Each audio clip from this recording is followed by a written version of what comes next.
Hey guys, kembali lagi dengan gue Michael Kristiawan di podcast Online Seller Daily Life. Kali ini gue mau ceritain tentang pemikiran gue dan pergumulan gue setelah lulus, yaitu akankah gue kerja sendiri tetap gitu jadi mengembangkan bisnis, atau malah mencoba peruntungan bekerja di korporasi gitu atau perusahaan. Nah, gue tuh udah sempet ngobrol-ngobrol juga nih sama beberapa orang. Jadi gue mau ceritain di podcast episode ini apa sih yang gue dapetin dan bagaimana menurut teman-teman gue. Oke? Buat kalian yang pengen dengerin, jangan kemana-mana, tetap stay tune di podcast episode ini.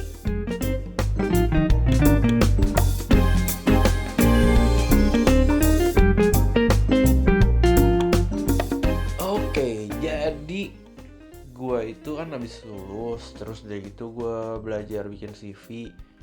Nah, jadi lanjutannya, jadi ternyata orang yang ngajarin gue bikin CV itu tuh dia punya koneksi banyak guys. Jadi dia punya temen, ya dia kenal lah sama seseorang direktur brand gitulah. Jadi kan gue bilang nih, gue mau dong kerja di korporat karena gue udah bikin CV-nya nih, udah bagus gitu ceritanya. Ditanya sama dia, Michael, kamu mau kerja di korporat seperti apa? Kan di otak gue ya cuma ada brand-brand yang gue pegang. Ya contohnya brand coklat. Jadi gue kan kemarin tuh sempet ikut event salah satu coklat namanya Valrhona. Yang ngadain itu adalah brand. Jadi bukan dari pihak distributor tapi lebih ke pihak brand. Jadi yang punya merek lah. Dia ngadain acara kelas dunia, jadi diundang chef-chef dari luar negeri. Kebetulan gue diundang karena gue pengepul pembeli coklat lumayan banyak kan. Walaupun gue bukan chef ya, jadi diajak gitu. Nah terus gue ngeliat kayak mereka tuh seru banget bikin event gitu, mengumpulkan semua orang-orang gitu. Terus kerjaannya ya keliling dunia untuk memberitahukan brand. Jadi mungkin lebih ke brand awareness, marketing gitu ya. Jadi gak selalu jualan. Nah lanjut ya. Terus gue bilang nih kayak gitu ke konsultan CV gue. Terus dia bilang juga, oke, gue ada nih satu orang tadi yang director brand. Dia punya brand Callebaut. Dia pegang brand itu, dia udah pegang nasional lah, bukan Asia ya, masih nasional. Terus dikasih lihat fotonya ke gue, namanya bapak ini. Terus gue kayaknya gue pernah lihat nih orang nih. Gue inget gitu. Ternyata guys, dia itu pernah mampir ke toko gue. Gue cari fotonya, terus gue kirim ke konsultan CV gue. Habis itu ternyata kan dia juga kontak kan ke si bapaknya ini nih yang kerja di brand ini. Pak, bapak tahu nggak ada Michael namanya nih, dia salah satu anak didik gue lah, dicerita gitu. Dia mau coba lamar di tempat lu, gimana menurut lu pak? Ternyata bapaknya juga masih kenalin gue, si orang Callebaut ini. Dia bilang gini, oh saya tahu itu Michael, saya kenal. Dia masih jualan kan, masih punya toko. Terus dia ketawa, dia bilang benar Michael mau kerja di korporat. Nanti dia frustrasi loh kerja di korporat. Jadi dia gitu. Dia kasih lihat screenshotnya, chat dia ke bapak yang kerja di Callebaut ini. Terus gue cuma, ya ampun, gue belum apply, dia udah bilang gue udah takut frustrasi. Nah itu satu case. Jadi itu bikin gue malah takut, malah kayak aduh nggak usah apa ya kerja di korporat ya. Jadi gue nggak lanjut kirim-kirim nih CV-nya. Oke, pengalaman kedua ya. Habis itu pengalaman kedua gue ngapain ya? Oh ini berhubungan dengan LinkedIn. Jadi kan gue udah aktif nih di LinkedIn. Gue tulis open for work.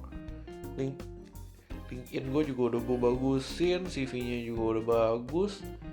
Lalu tiba-tiba ada orang IPK sekolah itu. Dia minta gue jadi bagian marketing lah gitu. Terus gue buka linknya untuk apply. Ternyata ribet banget. Sampai perlu surat rekomendasi dari pendeta, gembala, anggota GKI, nomor berapa. Wah ribet banget lah. Pusing banget hidup gue. Udah gue abaikan itu. Oke, terus lanjut.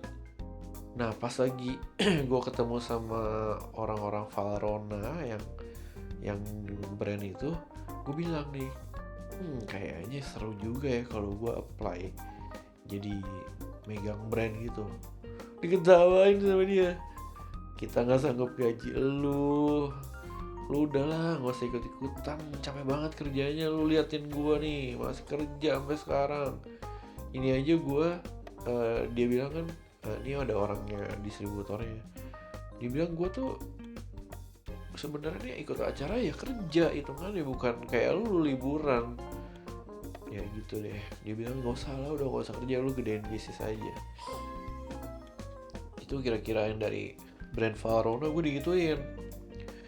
Terus lanjut ya, gue ngobrol nih sama salah satu temen gue yang emang dia kerja di korporat banget lah belasan tahun. Gue ajak ngobrol, dia ternyata baru menjalankan bisnis bapaknya. Sementara kan gue udah mau 10 tahun nih jalanin bisnis, dia baru mau jalanin bisnis. Terus gue cerita, gue baru lulus S2, gue baru bikin CV, gue mau apply kerja di brand atau enggak ya jadi asisten lu lah kalau misalnya lu kerja di korporat. Tau gak dia bilang apa? Ngapain, orang tuh udah pengen punya cita-cita kayak lu. Justru dia pengen cita-cita kayak lu, udah punya bisnis, bisa diatur, udah jalan sendiri maksudnya. Jadi gak usah ngatur-ngatur, gak usah diaturin orang, gak usah disuruh-suruh. Dia tuh bilang orang-orang tuh sebenarnya goalsnya kayak lu. Nah kan lu udah reach the goal gitu, jadi lu ngapain balik lagi untuk kerja di korporasi. Nah terus gue ceritain nih goals gue bilang gue 5 tahun tuh pengen kerja di perusahaan nasional. Abis itu gue 5 tahun lagi mau coba kerja apply di perusahaan Asia. Habis dari Asia gue mau apply di yang internasional, global. Nah terus dia cerita juga dia ceritain pengalaman dia kerja sendiri. Dia bilang dia kayak nganggur gitu. Iya, dia bilang dia kan punya kerjaan tuh kayak distributor kain gitu ya.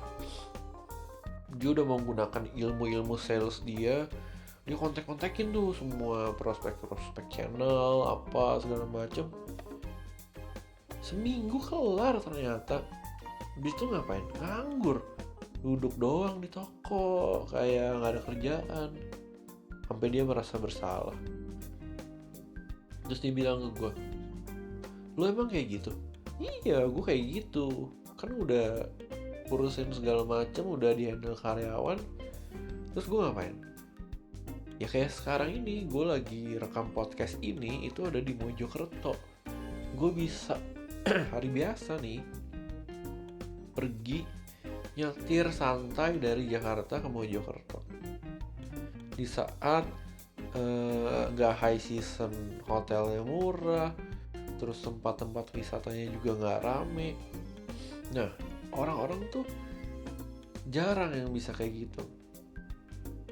Sementara lu udah bisa achieve itu. Hal itu nggak akan bisa dilakukan kalau lu kerja di korporat. Nggak bisa tuh tiba-tiba hari Senin gue mau pergi kemana? Lampung misalnya.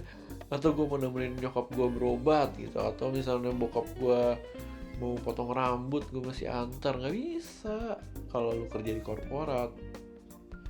Itu adalah harga yang lu harus bayar kalau lu kerja di korporat. Gimana? Lu mau gak tetap kerja di korporat? Gue digituin. Gue mikir lagi, udah 3 nih yang ngomongin ke gue. Frustrasi lah, terus capek, terus gak bisa fleksibel. Habis itu, ini yang baru terakhir. Jadi hari Minggu kemarin itu gue pergi ke Alsut, ketemu temen gue. Dia itu udah director IT di rumah sakit.